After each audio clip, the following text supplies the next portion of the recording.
Le chapitre 4 est consacré aux sociétés et cultures de l'Europe médiévale entre le XIe et le XIIIe siècle. Nous aborderons ce chapitre au travers de 3 vidéos. La première d'entre elles est consacrée à la société rurale en Europe médiévale. En effet, la majorité de la population européenne entre le XIe et le XIIIe siècle vit dans les campagnes. Cette société est centrée autour des villages et du travail de la terre. Elle est encadrée par l'Église, mais aussi par les seigneurs.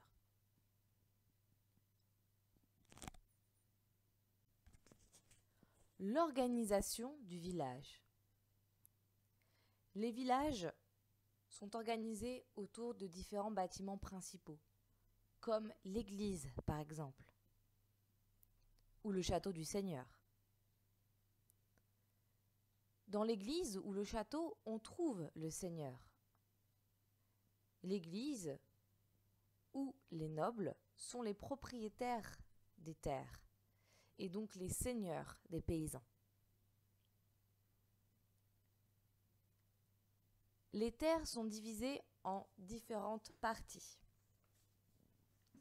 Les tenures, champs réservés aux paysans qui les cultivent et qui payent des impôts sur ces champs aux seigneurs. Et les réserves, qui sont des champs réservés aux seigneurs uniquement. Pour les faire cultiver, ils profitent des corvées que ces paysans doivent effectuer. En effet, les paysans doivent consacrer des journées de travail à leur seigneur et venir travailler sur ces champs. Les paysans doivent donc un certain nombre d'impôts au seigneur, mais également la dîme, qui consiste en 1/10 de leur revenu, à l'église. Le paiement de ces impôts se fait en nature, avec les produits agricoles, mais également en argent, parfois. Les paysans se regroupent donc en villages, dans le but stratégique de faciliter leur travail et de créer des solidarités. Au sein de villages, on partage tout, le travail, mais également l'église, les fêtes religieuses, les grands événements, etc. On vit en famille, au XIe siècle, la plupart du temps dans la même maison. Progressivement, cela va évoluer. Le couple marié prend progressivement son indépendance au XIIIe siècle et commence à sortir de la maison familiale pour fonder son propre foyer.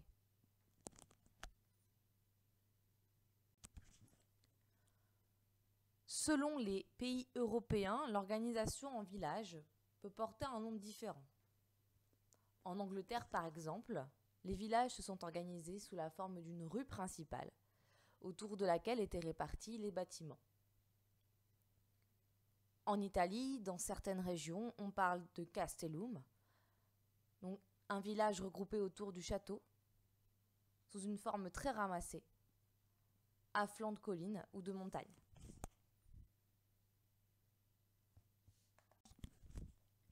Le travail paysan. Le travail agricole s'effectue en commun. Cela permet d'aller plus rapidement dans les récoltes. Les voisins s'entraident pour récupérer la récolte en temps et en heure afin de pouvoir payer les impôts et les obligations. Mais aussi afin de faire des réserves pour l'hiver et de nourrir la population du village. Entre le XIe et le XIIIe siècle, la population européenne s'accroît. Cela est lié à l'évolution de l'agriculture. En effet, de nombreux progrès agricoles apparaissent à cette époque. Par exemple, l'utilisation du moulin qui permet de transformer le blé en farine. Avant l'apparition du moulin, cette transformation s'effectuait à la main dans chaque maison. Le moulin permet de produire de plus grandes quantités et permet aux paysans de se consacrer à un autre travail pendant que leur blé se transforme en farine. Autre transformation, l'utilisation d'outils en fer et non plus en bois. C'est le cas notamment pour la charrue. La charrue permet d'ouvrir la terre afin de planter les céréales, par exemple. Le soc en métal est plus résistant. Il permet d'aller plus vite et cela constitue une véritable révolution pour l'agriculture. On utilise aussi plus souvent les animaux. Ces objets agricoles, la charrue, les animaux, sont des objets que l'on possède en commun. La charrue appartient à tout le village. Chaque paysan n'en a pas une. Car ce sont des outils chers à entretenir. Un paysan seul ne pourrait pas se le permettre. Autre évolution, l'extension des champs. En effet, pour produire plus, il faut plus de terre. Comme on peut le voir sur cette carte, entre le XIe et le XIIIe siècle, les champs prennent progressivement la place des territoires forestiers. On défriche. Défricher signifie que l'on retire les arbres et aussi toutes les herbes, tous les buissons, toutes les ronces présentes sur un territoire délimité pour le transformer en champ. Ce défrichement est encouragé par les seigneurs eux-mêmes, comme on peut le voir dans ce document. L'abbé Suger, qui est le seigneur de Guilherval, encourage ses paysans à agrandir leur territoire afin notamment d'augmenter les revenus de Guilherval et donc par là même les revenus de l'abbé puisqu'il va récupérer de l'argent via les impôts et il va aussi récupérer des produits en nature. Par exemple, il dit qu'il récupérera ensuite 50 muids de grains supplémentaires. Le muid étant une unité de mesure utilisée à l'époque. On peut donc voir que l'évolution de l'agriculture permet aux paysans de mieux se nourrir, de mieux produire, mais permet également aux seigneurs d'augmenter ses revenus. Donc, il a tout intérêt à encourager ces évolutions. Est-ce que la paysannerie est un monde solidaire? Ce sera la question dans notre troisième partie. Les paysans sont strictement encadrés par leurs seigneurs. Ils sont d'ailleurs totalement attachés à leur village et à leur seigneurie. Et pour déménager et changer de lieu, ils doivent obtenir l'autorisation de leur seigneur. Ils ont des obligations vis-à-vis de ce seigneur. Ils lui doivent des impôts, un service militaire, des corvées sur ses terres, etc. En échange de ces services rendus par les paysans, le seigneur leur doit la protection et leur doit la justice. Il est le garant du respect des droits. Il peut être aussi l'arbitre entre les conflits.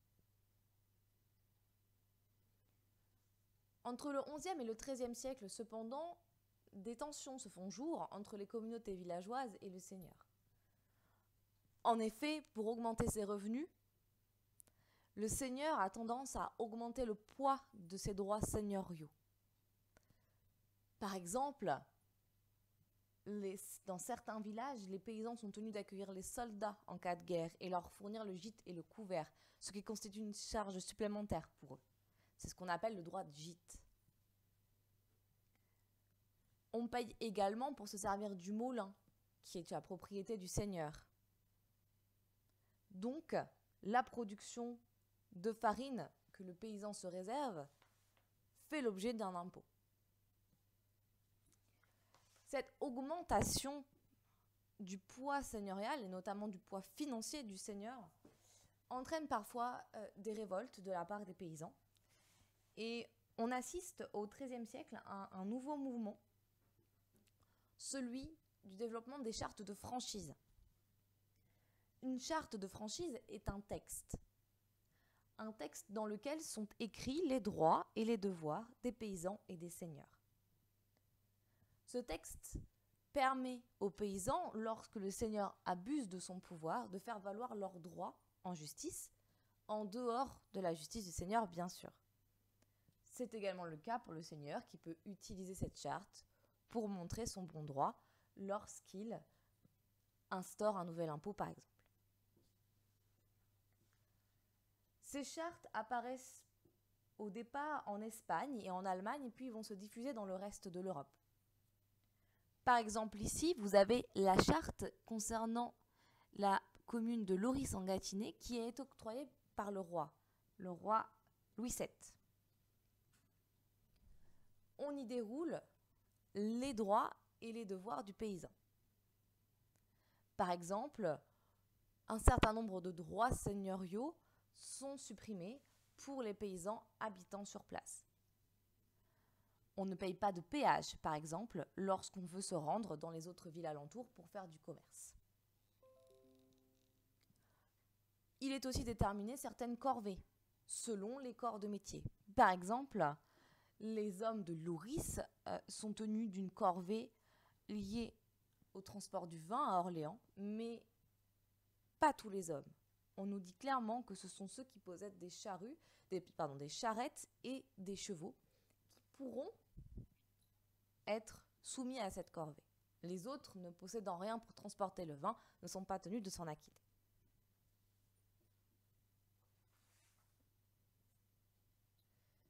Les paysans ne s'organisent pas seulement autour de cette charte de franchise, ils vont aussi s'unir dans différentes associations,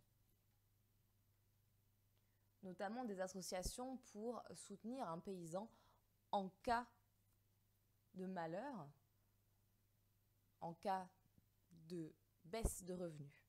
Les autres villageois pourront être solidaires. On retrouve aussi dans certaines villes et dans certains villages l'organisation en corporation. Une corporation est l'organisation d'un métier. Par exemple, les maçons. Dans la corporation des maçons, on établit des règles très strictes pour le métier. Et ceux qui ne font pas partie de la corporation ne peuvent pas obtenir de travaux à faire dans la ville ou le village. Le monde paysan est donc un monde solidaire, puisque, comme on l'a vu, les paysans peuvent s'unir pour réclamer des droits à leurs seigneurs. Ils peuvent également s'unir dans des associations de différentes natures. Cependant, les paysans n'ont pas tous le même statut. Il y a des paysans libres qui sont protégés par les chartes de franchise et qui tirent un bon revenu de leurs terres. Il y a des paysans sans terre qui s'engagent chez les autres, qui prêtent leurs bras pour les récoltes notamment, qui louent plutôt leurs bras. Et ces paysans sont souvent plus pauvres que les paysans propriétaires puisqu'ils n'ont que leur force de travail à proposer. Et puis, il y a une catégorie bien particulière qui tend progressivement à disparaître entre le XIe et le XIIIe siècle, c'est les serfs. Le serf n'est pas propriétaire de sa terre, il est soumis à son maître. Son maître, d'ailleurs, peut le céder à un autre maître. Il n'est pas protégé par la charte de franchise. Il est totalement soumis à un règlement très strict et à des obligations très strictes. Par exemple, il doit payer une taxe pour hériter des biens de son père, il doit payer une taxe pour se marier, etc., etc. Peu d'hommes sont concernés. Par exemple, au XIe siècle, en Angleterre, ils ne représentent que 8% des paysans. Et le nombre d'affranchissements va augmenter jusqu'au XIIIe siècle. La plupart du temps, les serfs doivent payer pour ça. Ils vont donc s'endetter et même après leur affranchissement, rester dépendants de leur seigneur, puisqu'ils doivent rembourser la somme qu'ils ont utilisée pour obtenir leur liberté. Nous avons ici l'exemple de l'abbaye de Saint-Denis, qui est propriétaire de certains territoires, et sur ces territoires, cette abbaye possède des serfs. Ces serfs, elle a décidé de les affranchir. En les affranchissant, elle les délivre d'un certain nombre de charges qui étaient liées à leur servage. Par exemple, la taxe sur le mariage, qu'on appelle le fort mariage, également la taxe de la main morte concernant l'héritage.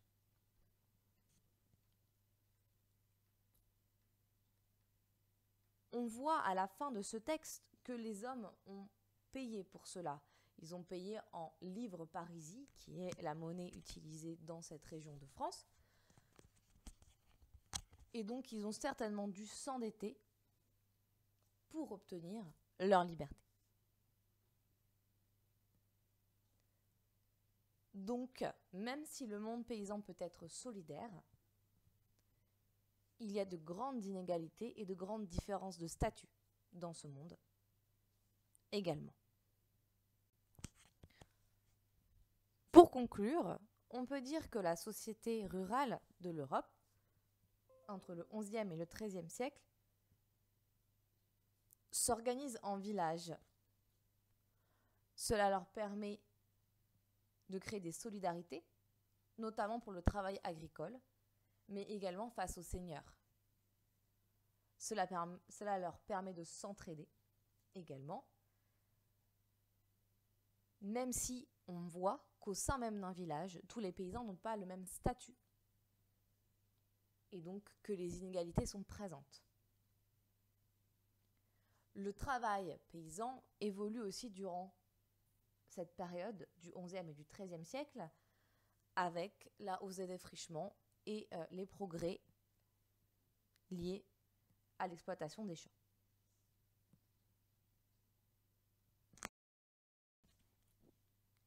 Les paysans sont strictement encadrés par leur seigneur, qui peut parfois avoir tendance à abuser de son pouvoir.